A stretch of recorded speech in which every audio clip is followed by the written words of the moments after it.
বৈশ্বিক অর্থনৈতিক মন্দার কথা চিন্তা করে সমাজে সুবিধাবঞ্চিত অসহায় নিঃস্ব মানুষের জন্য সামাজিক সংগঠন বিদ্যানন্দ ফাউন্ডেশন চালু করেছে ১ টাকার রোজার বাজার। সংগঠনটি মনে করে সুবিধাবঞ্চিত এসব মানুষদের প্রতি সাহায্যের হাত বাড়িয়ে দেওয়া সামর্থ্যবান প্রতিটি মানুষের নৈতিক ও সামাজিক কর্তব্য।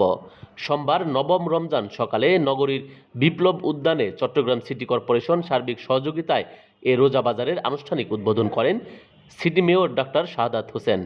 এ সময় মেয়র বলেন, বিদ্যানন্দের এই ১ টাকার রোজার বাজারে এসে শায়েস্তার খাঁর আমলে ফিরে এসেছেন বলে মনে হচ্ছে তার, যেখানে অভাবী মানুষের জন্য ১ টাকা মূল্য পরিশোধ করে বাজারে টাকার অধিক পণ্য বাছাই করে নেওয়ার স্বাধীনতা রাখা হয়েছে।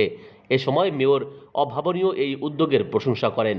সেই সাথে বিদ্যানন্দ থেকে শিক্ষা নিয়ে সমাজের অন্যান্য বিত্তবানদের মানুষের পাশে এগিয়ে আসার আহ্বান জানান তিনি।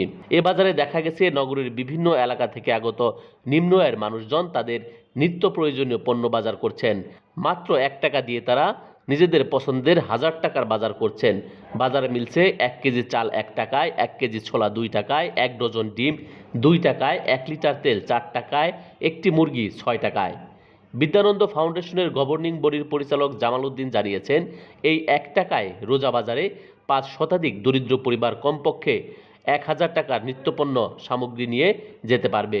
শৃঙ্খলা বজায় রাখতে এই সিস্টেমে সুবিধাবঞ্চিতদের বাজার করার সুযোগ তৈরি করা হয়েছে এবং আগামীতেও সুবিধাবঞ্চিত মানুষের জন্য ১ টাকার ঈদ বাজার করার পরিকল্পনা রয়েছে বিদ্যানন্দ ফাউন্ডেশনের বলেও জানান তিনি। রমজানেরও প্রায় ১৫ দিন আগে থেকে আমরা সারা দেশব্যাপী শুকনো ত্রাণ দেয়া শুরু করি এবং এই রমজান মাসে আমরা এই বিভিন্ন প্রান্তিক অঞ্চলগুলোতে ১ টাকায় রোজার বাজার আমরা শুরু করেছি তাদের পাশে দাঁড়ানোর জন্য।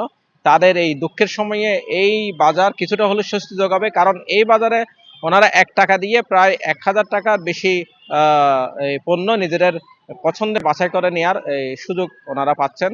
আমরা দেশের বিভিন্ন প্রান্তে শুরু করতেছি চট্টগ্রাম সিটি কর্পোরেশনের সহযোগিতায়। চট্টগ্রাম শহরে আজকে থেকে শুরু হলো এবং এটা ঈদ পর্যন্ত চলবে এবং আমাদের ঈদও কিন্তু নতুন কাপড় থেকে শুরু করে বিভিন্ন ঈদের যাবতীয় পণ্য নিয়েও কিন্তু আমরা বাজার করার আমাদের কি ইচ্ছা আছে।